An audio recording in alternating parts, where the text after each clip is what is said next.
ikuti program Camera, catatan Menko Airlangga. Orang tidak bisa ketika itu mencoba untuk membandingkan antara Indonesia dengan negara lain. Ya. Sehingga dia mengatakan bahwa kebangsaan kita tidak identik dengan Barat. Kebangsaan kita adalah kebangsaan Indonesia.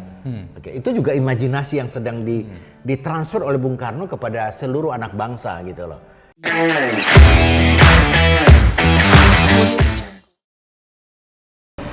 Bang Amos, bicara tentang nasionalisme, tentunya kita tidak bisa lepas dari nation itu sendiri atau bangsa itu sendiri kan.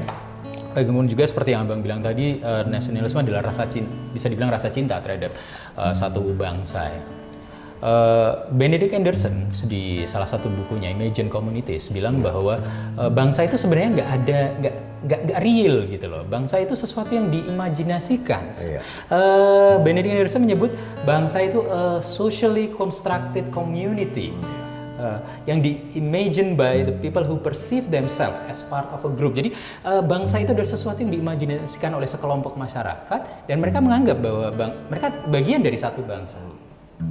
What do you think, Bang? Apa yang Abang itu memperkuat yang tadi? Karena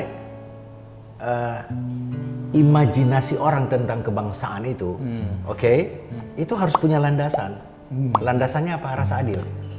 Ketika keadilan itu ada, maka imajinasi dia tentang bangsa itu, rasa bangga dia terhadap bangsa itu luar biasa. Oke, kalau kita bawa ke konteks Indonesia perjuangan nasionalisme kita, itu wajar sekali ya bahwa saat itu pribumi atau bumi putra dari berbagai daerah di Indonesia, Jawa, Sumatera, Papua, Sulawesi, Kalimantan, semuanya berada dalam kondisi opres, kan tidak berdaya oleh mereka mengimajinasikan sebuah bangsa yang entitas bangsa yang terbebaskan dari ketidakadilan kolonial. Bisakah kita bilang kalau saat itu Indonesia atau Nusantara atau Hindia Belanda itu tidak dijajah oleh Belanda, say something like that, bangsa Indonesia itu tidak akan pernah ada? Mungkin. Oh, saya kira proses apa? Kalau tidak ada penjajah? Justru itu saya bilang, kalau tidak ada penjajah nih, biasa yang terjadi ya mereka membuat sebuah kekuatan baru dan mereka mengintervensi atau mengekspansi dari satu tempat lain, dari kerajaan satu kerajaan lain.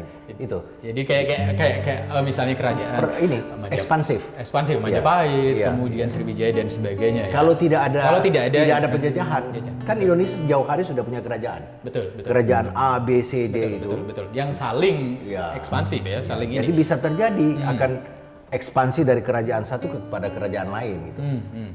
Saya tertarik dengan satu poin tadi Bang Amos bilang tentang dasar dari nasionalisme atau rasa cinta terhadap tanah air itu adalah keadilan. Bung Karno pernah menyebut di buku beliau yang sangat-sangat terkenal di bawah bendera revolusi, ada beberapa volume. Yang di volume pertama Bung Karno itu menyebut bahwa nasionalisme sejati itu bukan semata-mata tiruan dari nasionalisme Barat.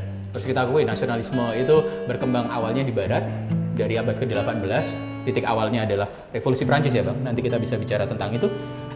Namun timbul dari rasa cinta akan manusia dan kemanusiaan. Jadi Bung Karno, salah satu founding fathers Indonesia, proklamator kita menyebut bahwa nasionalisme kita itu tumbuh dari rasa cinta akan manusia dan itu kemanusiaan. Yang tadi, kalau kita lihat Ben Anderson tadi, bahwa sesungguhnya Bung Karno itu retorika atau narasi yang dibangun oleh Bung Karno itu membenarkan apa yang dikatakan oleh Ben. Kenapa?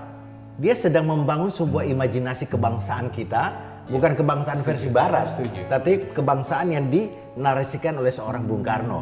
Sehingga orang tidak bisa ketika itu mencoba untuk membandingkan antara Indonesia dengan negara lain. Sehingga dia mengatakan bahwa kebangsaan kita tidak identik dengan Barat. Kebangsaan kita adalah kebangsaan Indonesia. Itu juga imajinasi yang sedang ditransfer oleh Bung Karno kepada seluruh anak bangsa gitu loh. Nah, tapi tidak selesai di situ. Rasa kebangsaan, rasa kebanggaan kita terhadap tanah air atau kebangsaan kita ini tentang Indonesia itu harus kita wujudkan dalam bentuk kesejahteraan. Kesejahteraan nyata. Jadi makanya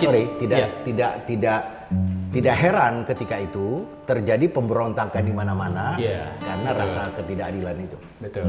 Even sampai berapa tahun kemarin masih ada di situ. Kita nanti akan bicara tentang konteks misalnya beberapa pemberontakan besar ya, kayak di ITI, kemudian juga di Aceh, kemudian juga di yang akhirnya lepas dari Indonesia, Timur Timur. Mungkin teman-teman Gen Z millennials banyak yang tidak ingat dulu Indonesia pernah punya provinsi bernama Timur Timur yang sayangnya akhirnya lepas menjadi sekarang negara baru Timur Leste. Kita akan bicara tentang itu Bang nanti Bang. Bang, saya tertarik balik lagi ke sejarah nasionalisme perkembangannya di Indonesia. Dan kalau kita mengacu pada perkembangan nasionalisme di Barat, itu akarnya adalah seperti saya bilang tadi revolusi Prancis abad ke-18. Mereka menggulingkan pemerintahan monarki absolut dari Raja Louis ya kalau saya nggak salah ya. Mereka punya semboyan bernama 3 kata nih sangat penting. Liberty, equality dan fraternity. Kemerdekaan, kemudian persaudaraan dan keadilan. Mirip ya dengan spirit yang disampaikan oleh Bung Karno dan juga yang tadi Abang sebut. Abang menyebut menekankan tentang keadilan, Bung Karno saya kira juga Bung Karno itu menyampaikan itu tentu ada referensi dari sana. Apalagi beliau sudah di Eropa ketika itu. Bang, beliau tidak pernah ke Eropa. Bung Hatta yang Bung Hatta yang ya, Eropa. Jadi memang tapi referensi beliau luar biasa. Maaf saya koreksi. Jadi memang referensi mereka tentang pergerakan dunia itu menginspirasi. Ternyata perasaannya sama soal yang tadi, kebebasan dan keadilan dan seterusnya. Jadi nasionalisme tidak identik, tidak hanya merupakan fitur dari negara Barat atau Eropa ya. Semua bangsa termasuk bangsa Indonesia itu punya. Dan revolusi di Prancis itu juga kan berbeda dengan yang terjadi di kita. Revolusi Prancis itu adalah perlawanan rakyat terhadap para kaum bangsawan. Itu kan. Jadi konteksnya beda. Kalau di Indonesia justru tokoh-tokoh dari latar belakang bangsawan itu yang menjadi inisiator. Menjadi minoritas kreatif. Menggerakkan seluruh anak bangsa ketika itu melakukan desakan atau perlawanan terhadap ketidakadilan yang dipraktekkan oleh Belanda ketika Luar biasa sekali ya. Politik apartheid ya. Pemberontakan itu selalu muncul karena rasa tidak adil. Ya. Jadi landasannya adalah ketidakadilan. Ikuti program Camera, catatan Menko Airlangga.